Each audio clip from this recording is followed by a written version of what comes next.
In this video, I'm going to be going through all of the CoryxKenshin allegations. It's kind of crazy as well because this is the second time that people have tried to cancel CoryxKenshin this year. Some of you guys may remember the first time was when they said he was caught looking at booty.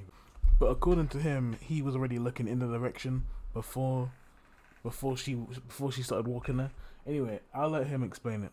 I also learned that I was being canceled. Oh my God. I was getting canceled on TikTok. And then I'm getting YouTube video recommendations hitting my algorithm. CoryxKenshin caught looking at booty meat. Oh! I just got back on the platform.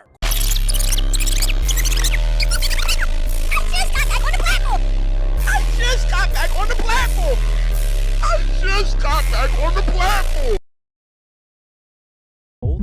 Hold on.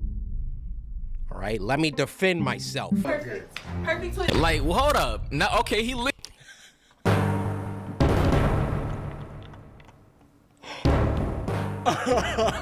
I'm not gonna lie, the lip lick was crazy, but that was a totally unrelated event, okay?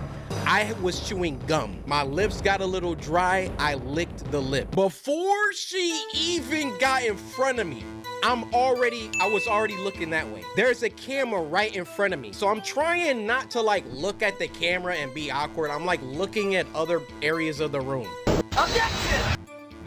Look, already, her butt is still behind me. Y'all taking that clip and blowing it up that much? Y'all need to find something to do. It probably didn't help his case that he said this directly after. I mean, they was calling me the booty looker. So I like round cheeks. What about it? But, you know, I think he was just having fun and turned it into a joke. But now onto the new situation. So on the evening of July 13th, there was a TikToker called Panda Ninja who released a series of videos and photos alleging that CoryxKenshin was abusive towards her. Although these Discord messages look crazy, it's actually been proven that they were fake. Because according to her, this all happened 9 years ago, before CoryxKenshin was famous. But when someone looked into the account that apparently messaged her 9 years ago, they found out that the account that messaged her was made a day before the allegations came out, which means that it was proven that she was lying. But when people found this out, instead of taking accountability for lying, she just tried to claim that it was somehow another person called CoryxKenshin. It was a good thing that she's exposed for lying though, because without all this overwhelming evidence against her, it was looking bad for Cory, because some of these videos, yeah, they're just crazy. I'm still on. I'm still on. Then I woke up again and it was off. Did you watch me sleep? Hmm? Did you watch me sleep? Yeah, I actually did something to you while you were asleep too. What? I'm sorry. I just got this fetish that I do. You know. What? I didn't hurt you. You're good, right? What'd you do, Cory? Just don't worry about it. Cory? Good. Cory, what did you do? Do nothing. Look, this came right on my face. I didn't do anything. He did something, and I'm gonna find out on the next episode of Nitro-maly. Dragon Ball Z, where you going with this? As you can see by this video, it is kind of crazy what he was saying. But you know, apparently that's just how they joked. The screenshot that's on the screen now apparently shows that something did happen to her, but it wasn't by Cory. And then after those videos came out, her old friend that she used to live with made a video of her own talking about how she was most likely lying. I had literally just posted a video about my experience with a woman who accused CoryxKenshin of emotional abuse and found out that apparently you guys managed to figure it out and weasel it out of her within 7 hours that she was lying. Let me add a little bit of extra third-party context here. This is little 21-year-old me and Nami at the time. Notice that the side of her head is shaved. I'm saying this because even though the timeline wasn't confirmed based off of the videos that she posted and the messages that she was trying to circulate not having a timestamp, I'm pretty sure this was around the time I lived with her, if not slightly before. When we did live together, she did very briefly tell me about Cory, but more in like we didn't actually date, we just kind of talked, but because he was busy with YouTube stuff, it didn't work out. I never thought anything of that. It's been 8 years. I have never thought about that moment again until just now. And the reason I'm thinking about that just now is because not only did she do me insanely dirty for like the 2.5 months that we lived together, and that can be a whole other story time for a whole other video, but while I lived with her, before I even moved out here in May of 2017, she was already actively dating someone, a mutual friend of ours who I will not name because he's not into the drama. It's been 8 years, and then immediately after they broke up, she was dating somebody else, so things just didn't really add up, you know what I'm saying? Not to mention, there's gonna be a lot of people who know her and are going to be able to call her out because we had a humongous friend group in K-Town in New York. So really interesting to see how many people are willing to come out and tell you guys that they know for a fact that she's lying, because she's just always kind of been a shady person.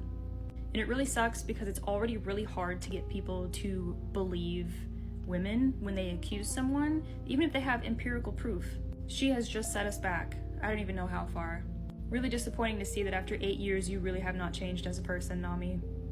After all this overwhelming evidence came out against her, showing that CoryxKenshin didn't actually do anything to her, she started to backtrack, posting stuff online saying that she was sorry for lying. And what's crazy is that the allegations were made against Cory and debunked within around 10 hours, which is probably the quickest I've ever seen this happen. And it's even crazier because CoryxKenshin hasn't even said a word. Like, he hasn't posted it or said a tweet. He stayed silent throughout this whole thing. This next TikTok is low-key an accurate representation of what happened.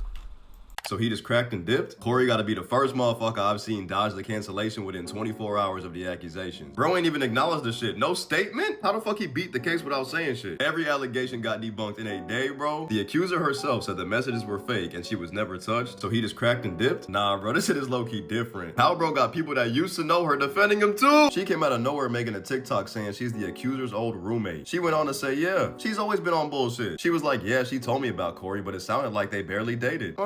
So he just cracked and dipped? And look, stuff like this gets serious. When shit like this happens, you gotta get to the truth. We not gonna act like every creator is just golden and shit. But the way Cory's fans defended that motherfucker, bro, gang does not have subscribers. Bro got 22.5 million straight lawyers. Motherfuckers were defending his shit with no proof of innocence, just off the strength. That's the community I want, bro. Fuck the evidence, defend my shit. But scrolling Twitter was annoying as hell though. When shit like this happens, I don't pick sides right off the bat. You're not supposed to. Even if it's someone I fuck with, I'm like, damn, we'll see what happens. The amount of whack-ass Twitter posts I saw talking about, this is exactly why I never watched CoryxKenshin. I always knew Cory was weird. Something was always off about him. Y'all look dumb as shit. I ain't gonna lie. He just cracked and dipped. There are a few more unverified claims like these on screen now, but for the most part, this is the whole situation from start to finish. The main controversial thing that happened here is really whether you believe innocent until proven guilty.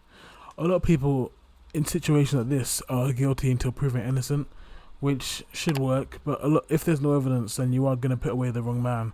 So for example, if there wasn't such an overwhelming amount of evidence against this woman, then she probably would have destroyed CoryxKenshin's life, even though the allegations were fake. The last thing that I'll probably say here is that I actually saw a video where CoryxKenshin's referenced this in one of his old videos that he made before, talking about a situation similar to the one he's in now.